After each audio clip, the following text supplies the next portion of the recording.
Hey everyone, it's Moaeez here from Remax Impact. I hope you're doing well. I actually sell real estate across the Durham Region and the GTA with Remax Impact Realty. And we are going to do a quick market update today, but please stay to the end so I can express to you why I think the real estate market is not going to crash this year.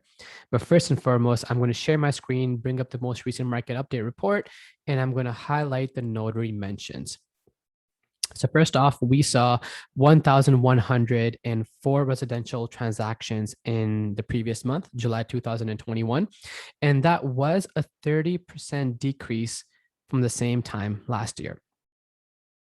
The number of new listings reached 1,280, which is also a decrease from the same time last year.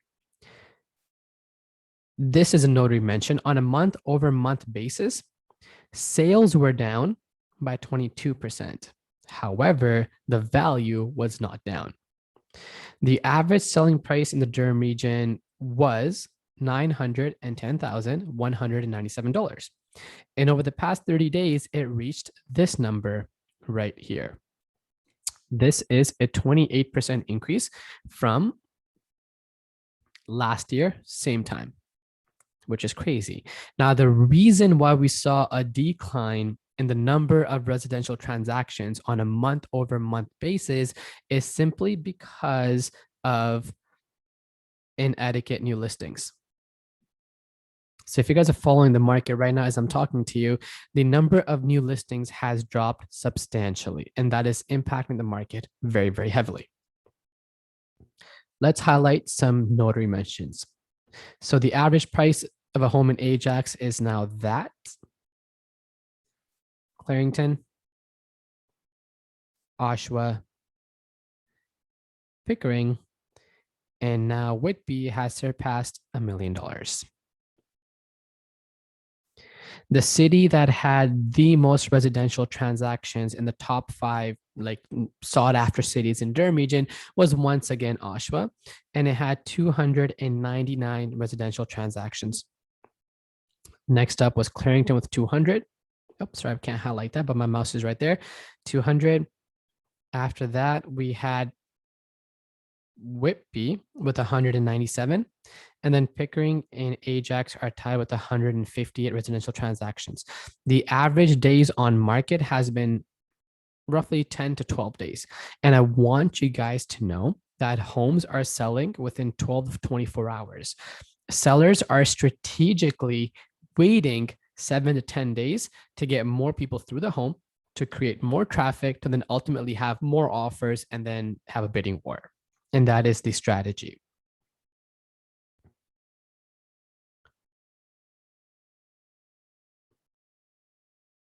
Last year, the average price of the home was $706,913. And as of the previous month, it is now $910,197. That is crazy. Now, guys, I want to share something with you. Across the GTA, Durham region, we have 11,000 active homes for sale, active listings we call. To have a balanced real estate market, you are required to have 16,000 active listings, and we only have 11,000. So we're short by quite a few listings. And by the time the number of new listings meets up with the demand created by home buyers, it could take 6 months, it could take 8 months, maybe even 12 months or more, but it will most likely at least take 6 months.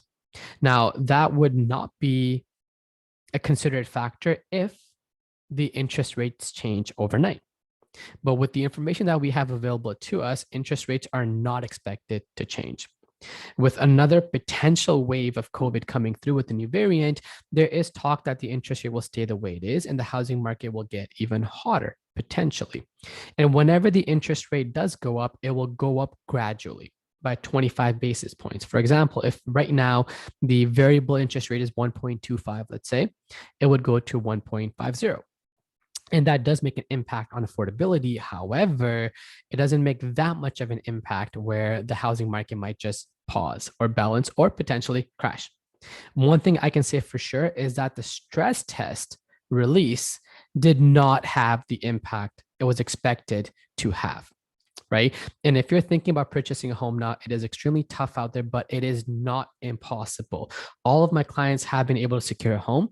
And by the time they closed on their home, they walked into appreciated value because the trajectory is going like this. Home values are increasing every single month. So if you purchase it today, let's say, 2 to 3 months later, when you close, the price will have gone up because home prices are going up. Right. And there's 3 things that I urge every home buyer to do if you want to purchase a home in this market. Otherwise, this market will stress you tremendously. Right. You have to get pre-approved, and you have to get pre-approved by actually showing the mortgage broker your documents and allowing them to run a credit check. Okay. Second thing is to actually understand the area and have that conversation with your professional realtor. Right. A listing price is just a tactic. Listing price is not market value. If a house sells $100,000 above listing price, it doesn't mean it sold $100,000 above market value. It just sold above listing price. It probably sold about 10, 20 grand above market value, which is not bad.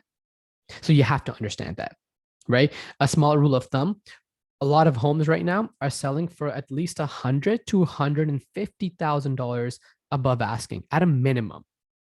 Some are selling for 200,000 more, 300,000. And I recently saw one home that sold for $400,000 above asking price. Yet again, only $20,000, $30,000 above market value, but it was priced so low to create a massive bidding war. They succeeded. Eventually, they were able to get a new record-setting sale. So please understand that part with the help of your realtor. And then lastly, have a list written down on what is a mandatory requirement in your home and what is a want. What do you need and what do you simply want? For example, wanting 3 or 4 bedrooms, needing 3 or 4 bedrooms is a justified need because of family, right? But do you need to have a finished basement? Do you need to have a walkout basement?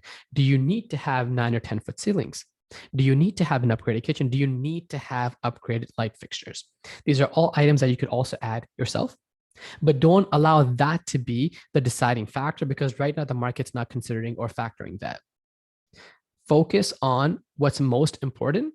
And then I'm not saying don't go after the rest, but don't prioritize it. And this is what I'm seeing prove successful for my clients. All right, guys. So if you have any questions, if you would like to do a home buyer consultation, please reach out to me directly. My email is in the description below.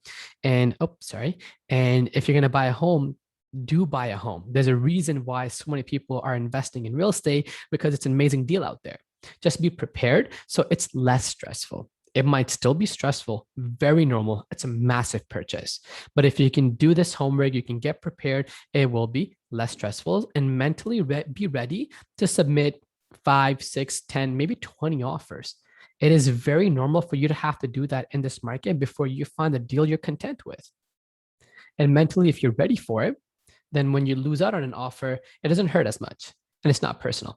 Go for the next deal. If one offer doesn't work, next. Focus on the next home, right? 2 days ago, I put 3 offers in 1 day. Neither of them got accepted, but that's totally fine. And then the next day we looked at homes and we put more offers. That's what you have to do. All right, guys, hope you have an awesome night. Chat soon. Bye for now.